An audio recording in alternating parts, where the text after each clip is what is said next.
So welcome back guys, welcome back to MS academy YouTube channel, जिसमें हम कर रहे हैं क्लास 12th की बायोलॉजी, जिसका chapter number 1 sexual reproduction in flowering plant, जिसमें हमने एंजियोस्पर्म्स के अंदर रिप्रोडक्शन के प्रोसेस की, फर्टिलाइजेशन के प्रोसेस की, गैमीट फॉर्मेशन की, और कैसे एक नया प्लांट जो जन्म लेता उसकी हमने बात करके खत्म कर दिया था वाला चैप्टर। अब बात करने वाले हैं ह्यूमंस की। अब बात करने वाले हैं किसकी? ह्यूमंस की, यानी आपकी। आप में जेंडर कौन कौन? मेल और फीमेल, दो जेंडर, दोनों के पास अपने खुद के रिप्रोडक्टिव ऑर्गन्स, दोनों की वजह से जन्मा कौन? एक नया इंडिविजुअल। और वो इंडिविजुअल भी क्या हो सकता है? तो लड़का या लड़की, मेल या फीमेल। तो सबसे पहले इस चैप्टर में क्या है हमारे पास? Male reproductive system. Male reproductive system जिसके बारे में बात करने वाले। तो क्या मेल रिप्रोडक्टिव सिस्टम से रिलेटेड एक फैक्ट आपको पता है कि कितने स्पर्म्स हमारी बॉडी, यानी मेल की बॉडी कितने स्पर्म्स डेली प्रोड्यूस करती है, या कितने स्पर्म्स, कितने नंबर ऑफ स्पर्म्स जो होते हैं हम एक्सक्रीट कर सकते हैं, सिक्रीट आउट कर सकते हैं डेली। डेली बेसिस की बात करेंगे, तो उसके बारे में बताते हैं। तो स्टार्ट करते हैं सबसे पहले जरा मेल रिप्रोडक्टिव सिस्टम को, मेल के रिप्रोडक्टिव सिस्टम में। तो मेल रिप्रोडक्टिव सिस्टम, दरअसल मेल रिप्रोडक्टिव सिस्टम हुआ किस किसका है ना, इसके अंदर आते क्या क्या है? सबसे पहले मेल रिप्रोडक्टिव सिस्टम की स्टार्टिंग कौन करता है? स्टार्टिंग करते हैं टेस्टिस। जाहिर सी बात है, सब चीजों की स्टार्टिंग टेस्टिस से हुई है। टेस्टिस से सबसे पहली चीज आई, टेस्टिस आई। फिर क्या है? फिर इन टेस्टिस से जो स्पर्म आगे गया, कहाँ गया? वो गया एक्सेसरी, एक्सेसरी डक्ट्स में, डक्ट्स में गया। ठीक है, डक्ट्स यानी पाइप वगैरह, पाइप या कैनाल। अच्छा, डक्ट्स के बाद वो कहाँ जाएगा? उसके सामने आएंगी कुछ एक्सेसरी, यानी एक्सेसरी यानी जो मेन है उससे अलग कुछ ग्लैंड्स, ग्लैंड्स आएंगी, जिनके सिक्रीशन से उसको कुछ ना कुछ फायदा मिलता रहेगा, और मिलना जरूरी भी है। एंड एट द एंड हमारे पास इसमें क्या आएगा? External, external genitalia, external genitalia.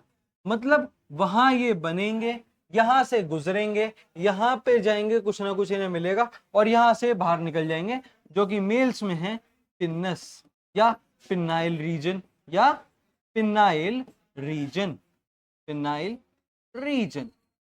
तो पीनस या पिनाइल रीजन कुछ भी बोल सकते हो। एक्सेसरी ग्लैंड्स हैं, एक्सेसरी डक्ट्स हैं, एंड टेस्टिस हमारे पास में है। किसमें? मेल के रिप्रोडक्टिव सिस्टम।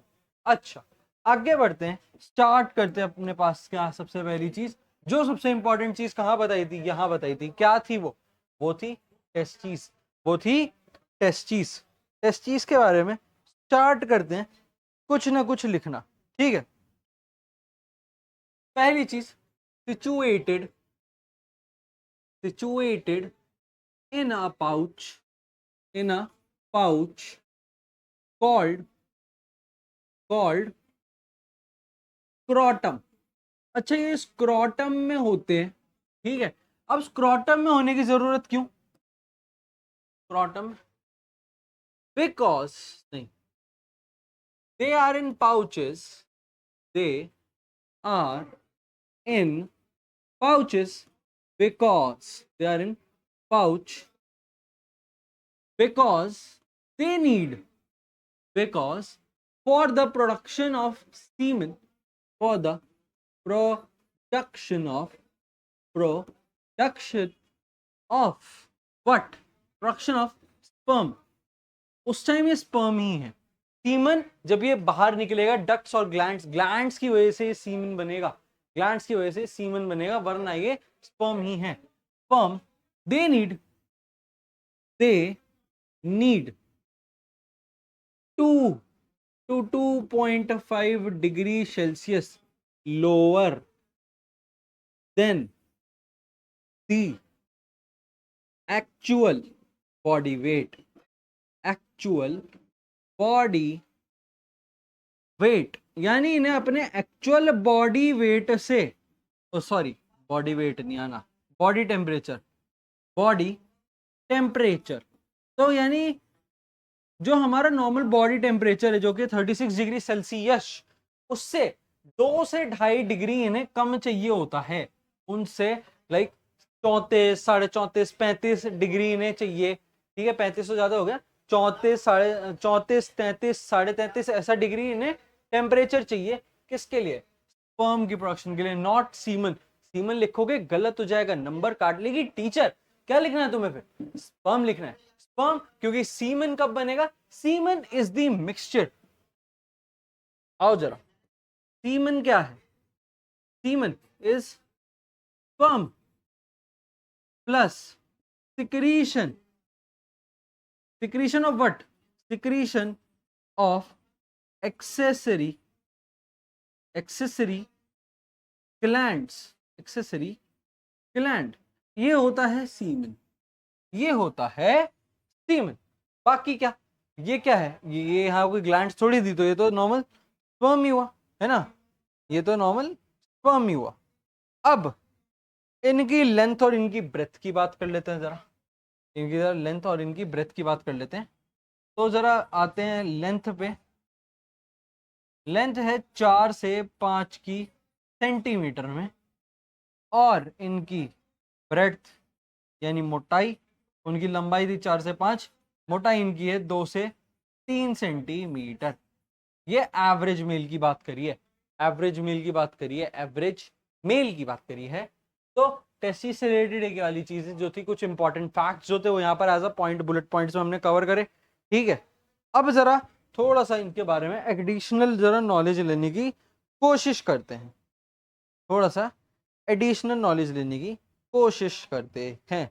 तो जरा स्टार्ट करते हैं वापस से टेस्टिस से, यहाँ एकदम ऊपर लिखते हैं टेस्टिस।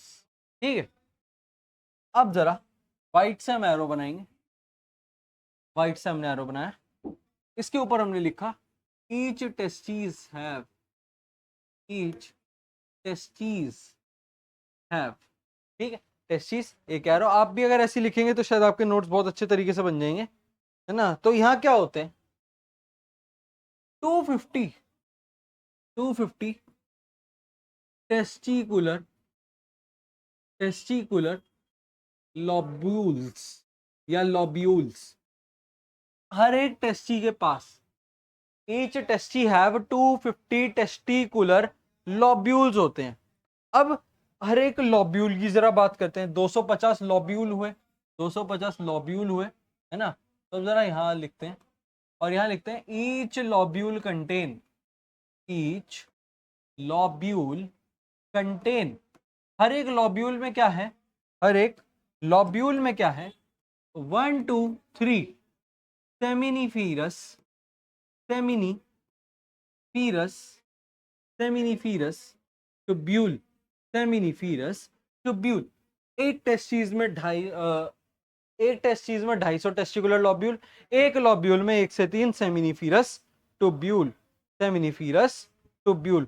तो अब जरा देखो, अगर 1 to 3 सेमिनिफेरस ट्यूब्यूल्स हैं, 1 to 3 सेमिनिफेरस ट्यूब्यूल्स हैं, तो लेट सपोज अगर 3 ट्यूब्यूल्स हैं और वो एक लॉब्यूल में, तो 3 ट्यूब्यूल्स कितने? 250 लॉब्यूल्स में कितने होंगे? 13 6 750, 750 टोटल सेमिनिफेरस ट्यूब्यूल्स होंगे एक टेस्टिस में, और यही 750 का इंटू 2 कर दो, 1500, 1500 लॉब्यूल्स होंगे दोनों टेस्टिस में मिलाकर, सॉरी 1500 सेमिनिफेरस ट्यूब्यूल होंगे दोनों टेस्टिस में मिलाकर, दोनों टेस्टिस में मिलाकर। अब ये जो सेमिनिफेरस ट्यूब्यूल है ये लाइंड होता है, ये देखो यहां लिखते हैं lined by, lined by 2 types of cells. जरा वापस से एक बार देखते हैं, टेस्टिस थे, और जरा पीछे आओ, टेस्टिस थे, एक्सेसरी डक्ट्स थी, एक्सेसरी ग्लैंड्स थी, एक्सटर्नल जेनिटल, जिसमें से हम अभी टेस्टिस के अंदर घुसे हो। तो टेस्टिस में क्या निकला? हर एक टेस्टिस में 250 टेस्टिकुलर लॉब्यूल्स हैं, हर एक लॉब्यूल में 1 से 3 सेमिनिफेरस ट्यूब्यूल्स हैं, और ये दोनों ही किसके बने हुए? ये दोनों किसके बने हुए? 1 से 3, सॉरी ये दोनों टेस्टिस में टेस्टिकुलर लॉब्यूल है और हर एक लॉब्यूल में 1 से 3 सेमिनिफेरस ट्यूब्यूल्स है। सेमिनिफेरस ट्यूब्यूल, थोड़ा सा कंफ्यूजन था इधर, माइनर सा, वो हो गया कवर। अब इनमें जो होते हैं 2 टाइप के सेल्स से होते हैं, तो वो कौन है? सबसे पहले है Sertoli cells. Sertoli cells, sir ji ये सर्टोली सेल्स करता क्या है? Provide nutrition to sperm, provide nutrition, nutrition, nutrition दिखाई दे रहा है एकदम? हाँ दिखाई दे रहा है। न्यूट्रिशन टू टू स्पर्म, ये न्यूट्रिशन प्रोवाइड करते हैं स्पर्म तक, ये न्यूट्रिशन प्रोवाइड करते हैं स्पर्म तक। अब अगली चीज क्या? इधर क्या आएगा? इधर क्या आएगा? इधर आएंगे मेल जर्म सेल। अच्छा ये जर्म गंदगी नहीं है, सबसे पहली बात तो ये जर्म गंदगी नहीं है। मेल जर्म सेल ये क्या करते हैं? Production of semen, sorry sperm, production of sperm, production of sperm male germ cells करेंगे, उनको न्यूट्रिशन प्रोवाइड सर टोली सेल्स करेंगे, सर टोली सेल्स करेंगे। ठीक है, अब ये जो सेमिनिफेरस ट्यूब्यूल, अगर आप इसका डायग्राम देखोगे, इसके बाहर का इंटरसेलुलर स्पेस भी होता है, तो उसके बारे में जरा इधर लिखते हैं। इसके बाद जगह है क्या अपने पास? नहीं, यहीं लिखते हैं। हाँ, region outside, region outside seminiferous tubule, seminiferous tubule is called interstitial space, interstitial है ना, interstitial space, वो होता है इंटरस्टिशियल स्पेस। स्पेलिंग मिस्टेक हुई थी थोड़ी सी, वो बाद में करेक्ट हो गई। तो ये किसकी बात हो रही है? जो रीजन इन सेमिनिफेरस ट्यूब्यूल्स के सेमिनिफेरस ट्यूब्यूल्स के बाहर है। लेट सपोज अगर यहाँ एक टेस्टिस के अंदर ये एक लॉब्यूल, इस लॉब्यूल के अंदर ये एक सेमिनिफेरस ट्यूब्यूल, तो इसका ये जो बाहर का रीजन है, जो डोनट सा बन गया, ये जो बना डोनट सा है ना, तो ये जो जिगजैग लाइन गई प्रॉपर, वो क्या थी? वो थी इंटरस्टिशियल स्पेस। अब ये इंटरस्टिशियल स्पेस में क्या होता है? लेडिग सेल्स होते हैं इंटरस्टिशियल स्पेस में। दे have specialized cells called Leydig cells, specialized cells called Leydig cells। अब आप हमें कमेंट्स में बताएंगे कि लेडिक सेल्स का फंक्शन क्या है? लेडिक सेल्स का फंक्शन क्या है? एनसीईआरटी खोलिए जरा, ढूंढिए लेडिक सेल्स का फंक्शन क्या है और बताइएगा जरा कमेंट्स में। ठीक है, बताइएगा जरा कमेंट्स में लेडिक सेल्स। ठीक है, करते क्या है लेडिक सेल्स? अब जरा बात करते हैं male accessory sex accessory ducts and pathway क्या होता है स्पर्म का। तो सबसे जरा पहले डक्ट्स की बात कर लेते हैं, जरा पहले जरा सिर्फ डक्ट्स की बात कर लेते हैं। तो इसमें क्या क्या होता है ना, इसमें क्या क्या होता है? मेल एक्सेसरी डक्ट्स की बात हो रही है बस फिलहाल, डक्ट्स की। तो सबसे पहले होता है रीटा टेस्टिस, ठीक है। फिर होती है वासा एफरेंशिया, वासा एफरेंशिया। फिर होती है एपिडिडाइमस, एपिडिडाइमस। और फिर होती है वासा डिफरेंस। ये होता है पूरा पाथवे। ठीक है, मतलब टेस्टिस से निकलने के बाद पहले रीटा टेस्टी में जाएगी, फिर वास एफरेंशिया में, फिर एपिडिडाइमस में स्टोर होएगी, वास डिफरेंस से फिर ये आगे को ट्रैवल करेगी, वास डिफरेंस से फिर आगे को ट्रैवल करेगी। ठीक है, अब जरा इसी का हमको छोटा सा पाथवे भी तो बनाना है, तो जरा पाथवे भी बना देते हैं भैया, है ना। चार्ट करते हैं टेस्टिस से। टेस्टिस से क्या निकलेगा? स्पर्म निकलेगा, है ना। कहाँ जाएगा? रीटा टेस्टी में, रीटा टेस्टीज में। अच्छा, रीटा टेस्टीज से बाहर कहाँ जाएगा? रीटा टेस्टी के बाद है वासा एफरेंशिया, वासा इफरेन वासा इफरेंशिया के बाद है वासा सॉरी एपिडिडाइमिस, एपिडिडाइमिस, एपिडिडाइमिस। अच्छा एपिडिडाइमिस के बाद क्या है? ओह नो ये नहीं, हाँ ये तो एपिडिडाइमिस के बाद है vas deferens, vas deferens, vas deferens. Vas deferens के बाद क्या है? वास डिफरेंस के बाद है ejaculatory, ejaculatory duct, ejaculatory duct. और इजैक्यूलेटरी डक्ट के साथ एंडिंग में क्या है हमारे पास? यूरीथरा। यूरीथरा के बाद ये बाहर निकल जाती है। अच्छा अब जरा एरोज बना दे फटाफट, एरोज से बना दे फटाफट, मस्त लगेगा ना फिर, मस्त लगेगा ना। ये देखो लग रहा है ये है पाथवे ऑफ स्पर्म, ये है पाथवे ऑफ स्पर्म। ये है पहली डक्ट, ये है दूसरी डक्ट, ये है तीसरी डक्ट, ये है चौथी डक्ट। रीडा टेस्टी वासा एफरेंस और एपिडिडाइमस वास डिफरेंस। टेस्टिस से बाहर निकल के रीडा टेस्टी में गए, और टेस्टीज में से भी किससे निकलते हैं ये, है ना? टेस्टीज में भी किससे निकलते हैं, जरा ये मेंशन और कर दोगे तो बहुत मस्त आ जाएगा, मजा आ जाएगा टीचर को भी एकदम चेक करते हुए पेपर।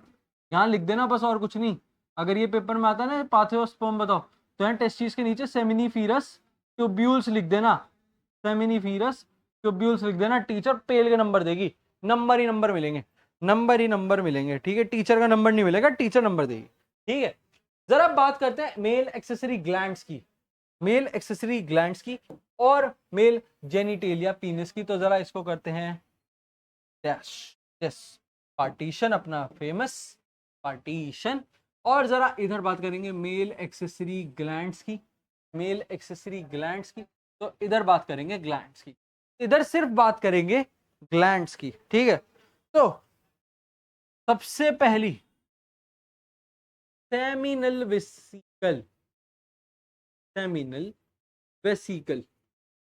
तो जो फ्लूइडिटी होती है, जो फ्लूइडिटी होती है किस में? सीमन में। जो मतलब स्पर्म को फ्लूइडिटी प्रोवाइड करे, मोबिलिटी प्रोवाइड करे, मूवमेंट तेज करे उसकी, वो सीमिनल वेसिकल करती है, वो सीमिनल वेसिकल करती है। दो होते हैं नंबर्स, दो होते हैं नंबर्स। अच्छा अगला क्या है?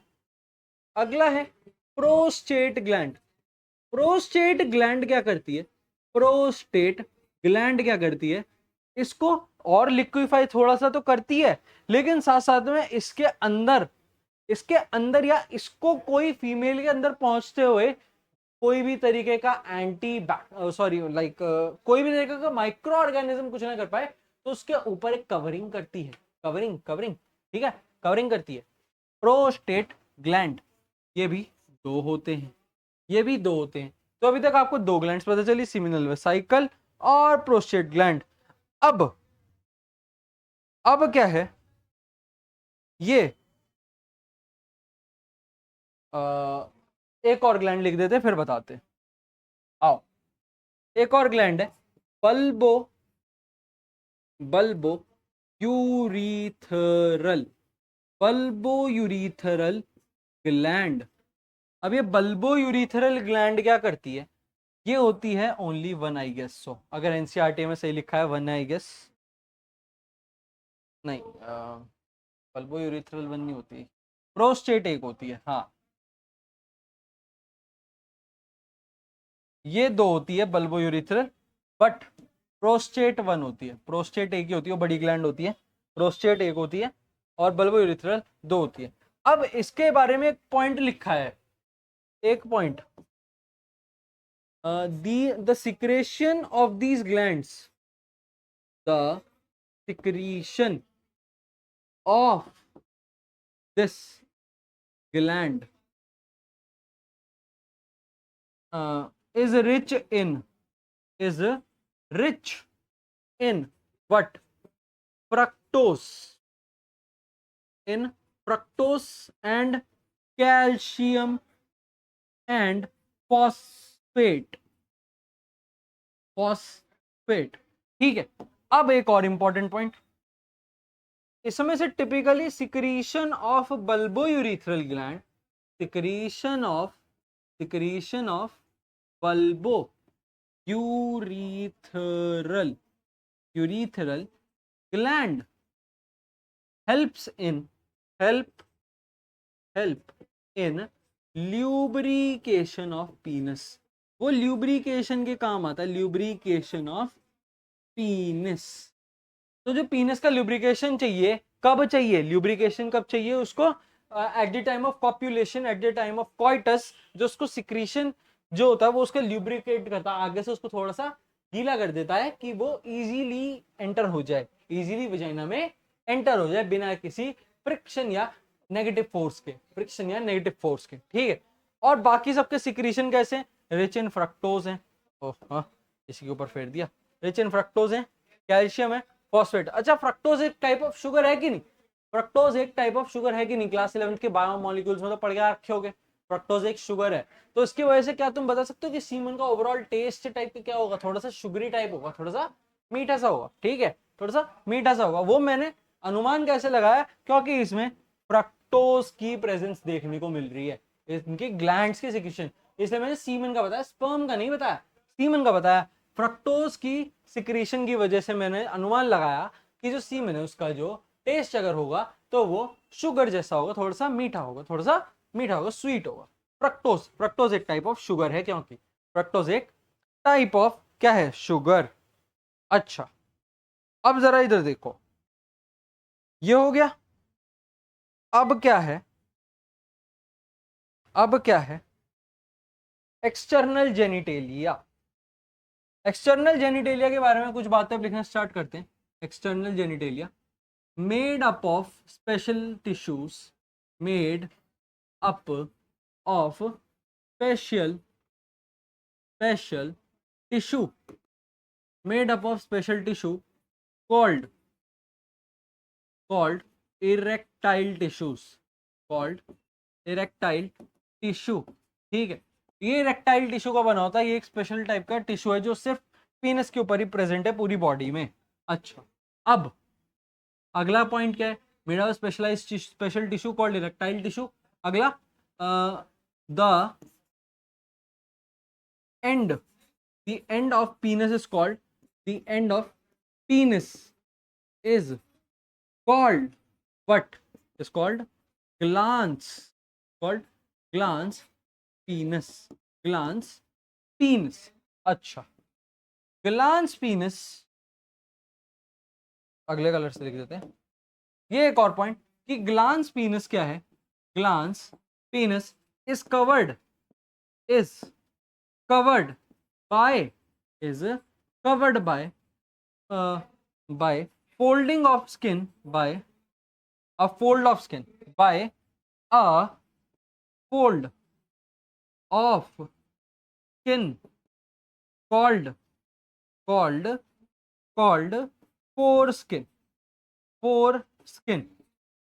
अच्छा ये क्या करती है फोरस्किन? ये प्रोटेक्ट करती है इस ग्लांस पीनस को, क्योंकि ये जो होता है डायरेक्टली इनर टिश्यू है, ग्लांस पीनस वो एक डायरेक्टली इनर टिश्यू है, तो उसको कवर करता है आउटर से, एंटी बैक्टीरियल बनाता है उसको, एंटी वायरल बनाता है उसको, इन्फेक्शन से दूर रखता है ये फोरस्किन। ये फोरस्किन उन्हें दूर रखता है। फोरस्किन किसे दूर रखता है? ग्लांस पीनस को, किन से? किसी भी तरह के इन्फेक्शन या आउटर वर्ल्ड के माइक्रो ऑर्गेनिज्म से। और उसे बचाने के बाद क्या होता है? यही ग्लांस पीनस के पास होती है बल्बो यूरिथ्रल ग्लैंड। ये बल्बो यूरिथ्रल ग्लैंड ये क्या करती है? ल्यूब्रिकेशन करती है, ताकि क्वाइटस के टाइम ये ग्लांस पीनस थोड़ा सा गीला हो जाता है बल्बो यूरिथ्रल सिक्रीशन की वजह से, और इजीली एंटर कर जाता है वजाइना में। और इसी के साथ हमारा मेनली जो मेल रिप्रोडक्टिव सिस्टम है वो हो चुका है खत्म।